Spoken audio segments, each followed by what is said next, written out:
Hello everyone. आज हम नया चैप्टर स्टार्ट कर रहे हैं जिसका नाम है एक्सपोनेंट एंड पावर्स। एक्सपोनेंट क्या होता है? एक्सपोनेंट किसी भी नंबर को हम कितनी बार मल्टीप्लाई कर रहे हैं इसके बारे में जो है हमें एक्सपोनेंट हमें बताता है। क्या है N exponent? N exponent exponent tells how many how many times a number is multiplied by itself। कहते हैं किसी भी नंबर को हम कितनी बार मल्टीप्लाई कर रहे हैं उसके बारे में कौन बताता है? एक्सपोनेंट बताता है। फॉर एग्जांपल अगर मैंने लिया 6 की पावर 7, 6 की पावर जो है 7, यहाँ पर जो ये 6 है इसे हम बोलते हैं बेस, और जो ये 7 है इसे हम बोलते हैं power and exponent. Power and exponent हम इसे बोल सकते हैं। और इंडेक्स हम किसी भी नाम से इसे जो है बुला सकते हैं। जैसे हमें इसे बोलना हुआ तो हम इसे लिखेंगे 6 raise to power 7, 6 raise to the power of 7, यानी 6 की जो पावर है वो क्या है? 7 है। इसका मतलब ये हुआ कि भाई जो 6 है उसको हमने कितने टाइम करना है? Multiply 7 time. ये हो गया 6 की पावर 7 इक्वल टू में 6 into 6 into 6 into 6 into 6 into 6, यानी कि 7 टाइम क्या करना है? हम मल्टीप्लाई करें। अगर हम एक और एग्जांपल लेके चलें 5 की पावर 7, इसका मतलब हुआ कि भाई हम 5 को 3 टाइम क्या कर रहे हैं? मल्टीप्लाई कर रहे हैं। नहीं, 5 इंटू 5 इंटू 5। ये 5 जो है हमारे पास बेस है और जो 3 है वो क्या है? पावर। एक और एग्जांपल अगर हम लेके चलें 11 की पावर 4, 11 की पावर 4 का मतलब हुआ कि भाई हम 11 को 4 टाइम मल्टीप्लाई कर रहे हैं। 11 इंटू 11 इंटू 11 इंटू 11। अब इसमें क्वेश्चंस जो हैं वो कैसे पूछे जाते हैं वो हम लेके चलते हैं। फॉर एग्जांपल मैं यहाँ पर एक क्वेश्चन लेके चलता हूँ। Express 2401 as a power of 7, यानी कि 2401 को हमें 7 की फॉर्म में लिखना है, 7 की पावर की फॉर्म में हमें लिखना है। अगर मैं इसके फैक्टर बनाऊं, अगर मैं इसके फैक्टर बनाता हूं तो यहाँ पर मुझे एलसीएम लेना होगा। अगर मैं एलसीएम लेता हूं तो 7 से मैं इसको डिवाइड करता हूं तो 7 3 ज़ा 21, 21 जो है इसमें से माइनस करेंगे तो यहाँ पर बच गया हमारे पास 3 और 0, 3 0 30 हुआ तो 7 4 ज़ा 28, फिर हमारे पास 2 बचता है, 2 और 1 21 होगा तो 7 3 ज़ा 21। उसके बाद दोबारा ये 7 से कटता है तो 7 4 ज़ा 28, यहाँ से 6 बचता है, 28 माइनस करा 34 में से तो 6 बचा, 6 और 3 63 हो गया, 7 9 ज़ा 63। अब ये दोबारा 7 से कटता है, 7 7 ज़ा 49, 7 1 ज़ा 7, तो 2401 के जो फैक्टर आए वो आए 7 इंटू 7 इंटू 7 इंटू 7 इंटू 1। तो 7 यहाँ पर जो है वो 4 टाइम रिपीट है, तो ये हमारे पास आंसर हो गया 7 की पावर 4। इसे हम बोलते हैं एक्सपोनेंट फॉर्म बोलते हैं जिसे। 7 इज द बेस, 4 इज द एक्सपोनेंट और power. It is read as 7 raise to power to the 7 raised to the power of 4. Here 7 is the base, 7 is the base and 4 is the exponent. 4 is the exponent or power. It is read as 7 raised to the power of 4, यानी कि 7 की power 4। आगे है हमारे पास laws of exponent. इसमें पहला law जो है वो है प्रोडक्ट लॉ ऑफ एक्सपोनेंट। ये क्या बताता है हमें? कहता है when we multiply two number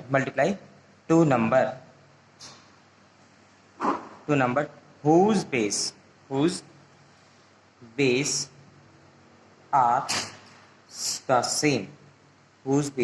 same, then their powers are added. This is known as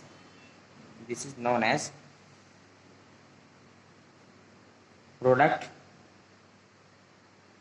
law of exponent। इसका कहने का मतलब ये है, यदि हम किसी भी दो नंबर की मल्टीप्लाई कर रहे हैं और बेस सेम है तो पावर को हम क्या कर सकते हैं? ऐड कर सकते हैं। जैसे यहाँ पर लिया am इंटू an। हम क्या किया? हमने एक नंबर ये मान लिया, एक नंबर ये मान लिया, जिसमें a जो है दोनों का बेस है, एक की पावर m है, एक की पावर n है। तो यहाँ पर क्या होगा? रिजल्ट जो निकलेगा a की power m plus n, where a is an non zero integer, यानी कि a जो है वो जीरो नहीं होगा। m and n are any two integers, यानी कि m और n जो है वो दो इंटीजर हो सकते हैं। एग्जाम्पल मैं यहाँ पर लेके चलता हूँ 6 की पावर 5 इंटू 6 की पावर 2, 6 की पावर 5 इंटू 6 की पावर 2। अगर मैं यहाँ पर देखूँ तो दोनों का बेस जो है वो सेम है, पावर 5 है एक की 2 है, और मल्टीप्लाई कर रहे हैं तो दोनों की पावर क्या हो जाएगी? ऐड हो जाएगी। तो ये आएगा 5 प्लस 2।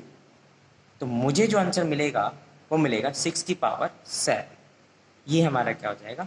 आंसर हो जाएगा। एग्जाम्पल एक और लेके चलते हैं। मैंने लिया 4 की पावर 3 इंटू 4 की पावर 3 इंटू 4 की पावर 4, 4 की पावर 3 इंटू 4 की पावर 4। तो यहाँ पर बेस सेम है, पावर क्या हो जाएगी? ऐड हो जाएगी। तो 3 प्लस 4 हमारे पास हो जाएगा 4 की पावर 7। ये हमारा क्या हो जाएगा? आंसर हो जाएगा। दूसरा लॉ हमारे पास है क्वोशिएंट लॉ ऑफ एक्सपोनेंट। इसमें क्या है? when we divide a number by another number whose bases are same, then their powers are subtracted. This is known as quotient law of exponent। कह रहा है कि यदि हम मल्टीप्लाई की बजाय डिवाइड करते हैं, अगर हम दो नंबरों को डिवाइड करते हैं, बेस सेम है, पावर जो है वो सब्ट्रैक्ट होगी। फॉर एग्जांपल मैं यहाँ पर लेके चलता हूँ, जैसे अगर हम इसे लिखते हैं a की power m divide by a की पावर n, या फिर इसका लिखने का तरीका जो हो सकता है वो हो सकता है a की पावर m डिवाइड a की पावर n। इन दोनों ही केस में क्या होगा, अगर मैं इसका रिजल्ट निकालें तो a की power m minus n power क्या हो जाएगी, माइनस हो जाएगी, m माइनस के n होगा, m माइनस के n होगा। ठीक है, ऐसे ही अगर एक और देखें, एक रूल और देखें, a की power m divide by a की पावर n, वो इक्वल होगा 1 के, और ये तभी हो सकता है जब पावर क्या होगी, m इक्वल टू n होगी।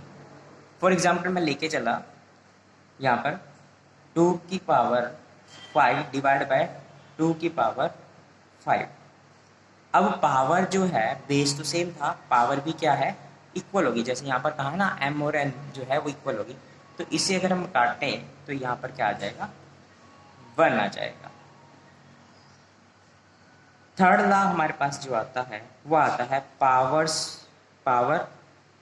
Law of exponent, power law of exponents. इसमें क्या है, when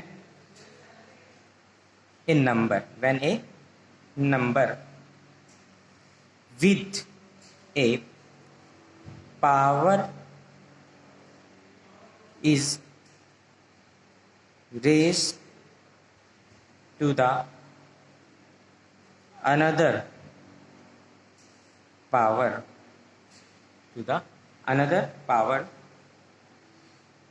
the powers are multiply. This is known as power law of exponent, जैसे a की पावर m और उसकी भी पावर n है, तब उस केस में क्या होगा, पावर क्या हो जाएगी, मल्टीप्लाई हो जाएगी, a की पावर m इंटू n, या फिर ऐसे लिख दो m n। एग्जाम्पल हमने लिया 3 की पावर 4 और उसकी भी पावर 2, तो ये आ जाएगा 3 की पावर 4 इंटू 2, 3 की पावर 8। ये क्या हो जाएगा, हमारा आंसर होगा। फोर्थ लॉ हमारे पास आता है zero exponent law.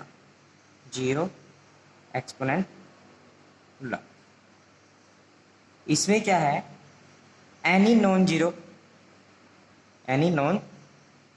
Zero number raised to the power of 0 gives 1. This is known as zero exponent law. इसका कहने का मतलब ये है कि किसी भी नंबर की पावर अगर 0 है तो उसका आंसर क्या होगा, हमेशा 1 होगा।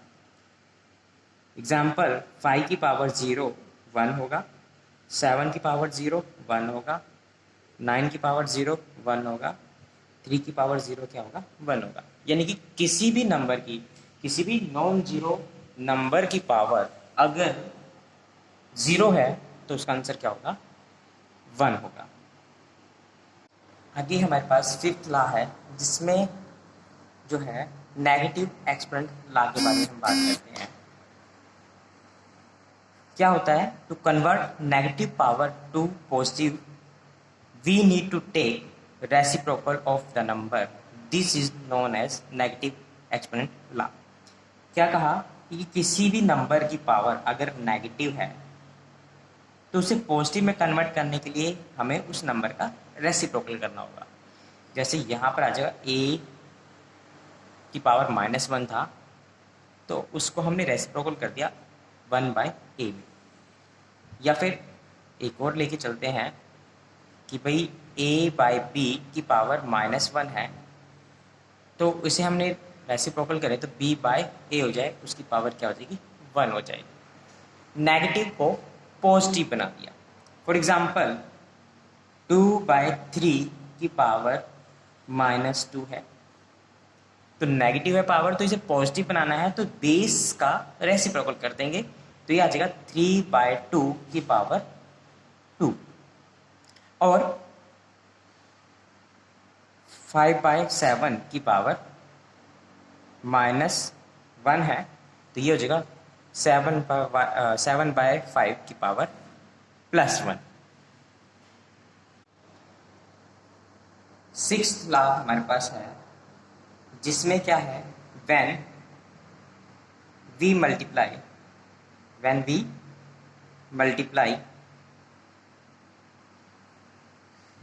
two numbers with same exponents and different bases, we get a की पावर m इंटू b की पावर m। हमने मान लिया कि हमने कोई दो नंबर लिए, उसकी पावर जो है वो सेम है, पर जो बेस है वो अलग अलग है। तो उस केस में क्या होगा कि बेस की मल्टीप्लाई हो जाएगी, पावर सेम रहेगी। फॉर एग्जाम्पल मैंने ये लिया 2 की पावर 5 इंटू 3 की पावर 5, तो यहाँ पर जो मुझे दिखाई दे रहा है, तो उसमें पावर जो है वो सेम है, बट बेस जो है वो डिफरेंट है। तो ये आ जाएगा 2 इंटू 3 की पावर 5, तो आंसर मुझे मिलेगा 6 की पावर 5। ये मेरा क्या होगा, आंसर होगा। इसे बोलते हैं पावर्स ऑफ प्रोडक्ट लॉ। इस रूल को बोलते हैं power of A product law.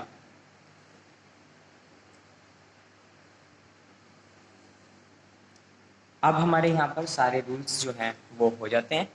उसके बाद हम क्वेश्चंस को ट्राई करेंगे।